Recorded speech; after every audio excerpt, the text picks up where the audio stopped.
We are back and we are recapping our fantasy lineup for KCON19 LA. KCON2019 LA. the previous segments of our videos. If you watch them, we went into some detail as to who we think are coming or who we think would be in the lineup. This is our fantasy lineup and why. Yeah. Our reasonings for why. Mostly her reasonings for why.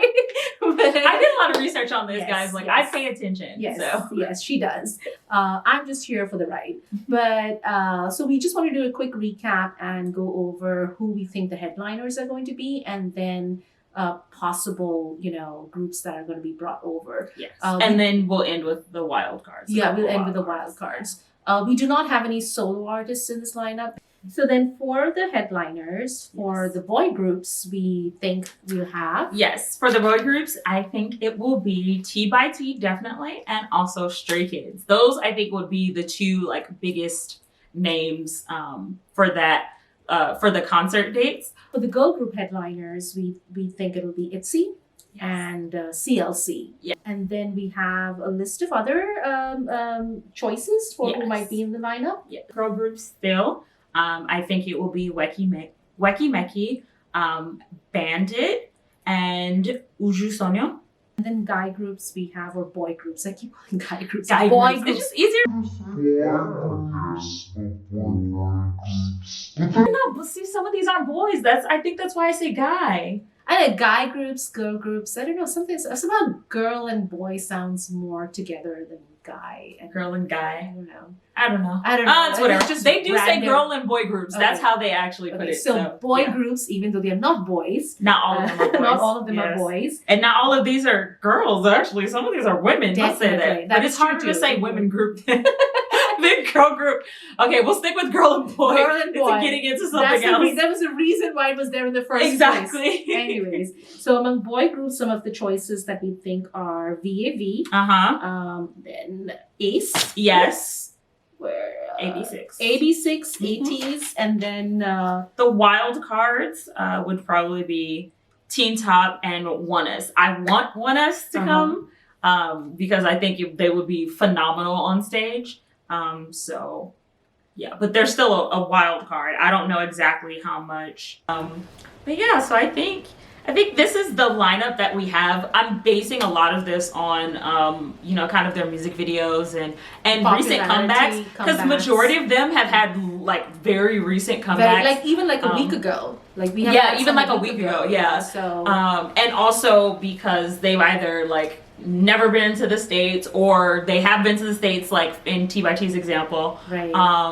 Or they're an absolute rookie group. I came out, 2 months ago, and I've got 200, music video views on YouTube. So yeah. I mean, we may not have hit all of them. Obviously, these are based on her research and some of the information that we found out. But because there are so many rookie groups. Yeah, there's at least 34 that have come out so far. So we may be missing a few. Yeah, for sure. Crazy, because I remember a time in kpoplandia where you actually knew about debut groups. You knew, you would watch You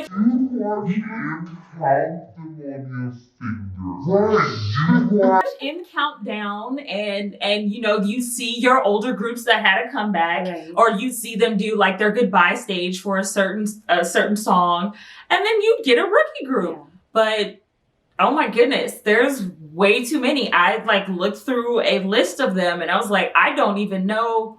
You came out in February? I haven't seen your music video. I don't know who you are. I'm sorry. Which is absolutely cool, obvious, because the Hallyu wave is going to be fed by these, brilliantly talented, dancers, singers, and musicians and groups. Exactly. So we see that continuing into the future, especially as some of the older Sunday groups, and we keep repeating this. Yeah. especially the boy groups start going into the military. Yes. There's up. going to be empty space for them to actually even grasp their own popularity. So and not really have to compete or be able to compete when the boy groups, come out, if they come out and come back together. Unfortunately, because some of them, our fingers, because some of this is why so many people heartbroken. If some of them I was this is why so many people pay so much attention to Shinhwa because they were the first group to not have any member changes, to survive military. And like it's still popular, still right, making and still music. be popular, I mean, still make crazy. music. It's Like, crazy,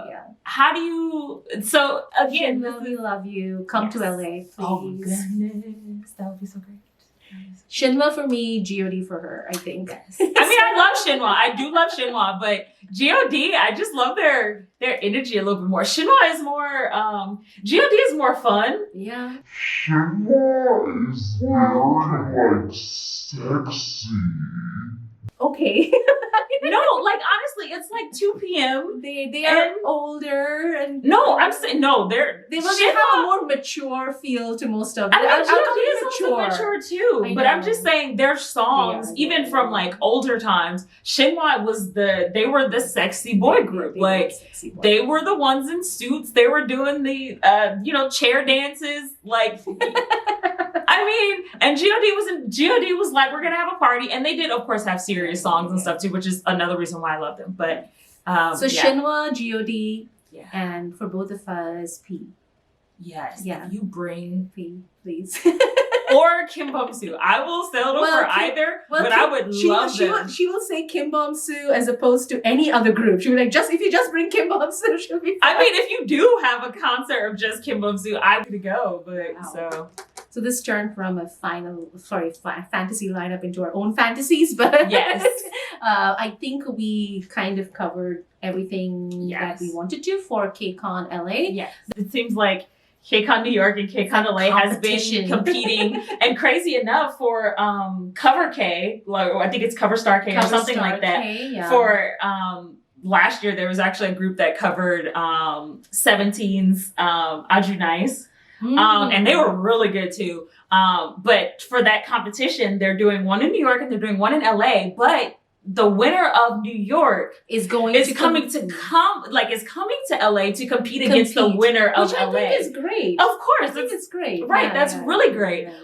So it's going to be interesting. So we've always had like this little mini like East Coast West Coast rivalry. I think it's a healthy rivalry, but But I think it's also too some of the reason why they cater a little bit more to the LA fans is because one, we've got K-Town. Two, and our K-Town is still the largest one. And two, because a lot of their headquarters are here, so they just have more freedom to do stuff. You mean like CG Entertainment and we have SBS. We have CJ Entertainment. CG. We have NBC is up here. Right. We have like all their headquarters. Yeah, we have basically a lot of their like second headquarters that aren't in Korea here. But let's say this. You guys had You guys had Innisfree for the longest time. That's not we just got Innisfree this year. You don't know how. Oh my goodness, you don't know how. We went in line and she made me stand. I mean, she didn't make me stand. This was my birthday gift to her because it was around her birthday. Yes. So we went and stood there at 6 a.m. Yeah, I got there a little later. She was there like before 6, and we were like the fifth person line.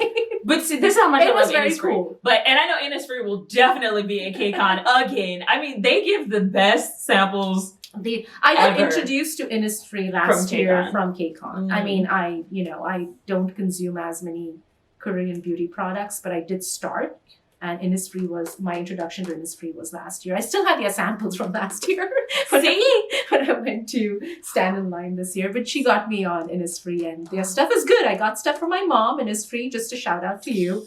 But no, I think of all the groups that we did decide, I think regardless of what the pricing really may be, I'm glad it's actually still fairly reasonable for what they give. Fairly reasonable. I say fairly because, but I mean, Diamond Platinum, it's also like you're getting Diamond Platinum and you're visiting 10 to 12 groups or more in one day. True. That is like true. You're getting high touches. Those who really want that. Like for me, like I said, I really just wanted the concert. I don't want to do any high touches or any audience engagements. I'm not into the personal face-to-face with the I mean, I want to with the groups. I mean, I love them, but I don't want to do that necessarily. Yeah.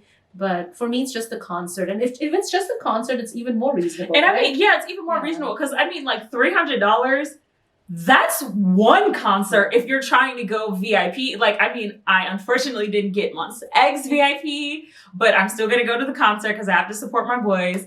But their VIP ticket, I think, was like $250, Right. and then you add on taxes, that's about $300. That's one concert. That's one concert. So Yeah. being able to get like P1 front row for $300 and you're seeing 12 groups front row, that's very reasonable. That's very reasonable. So like they haven't released, like they haven't gone up that much even from last year.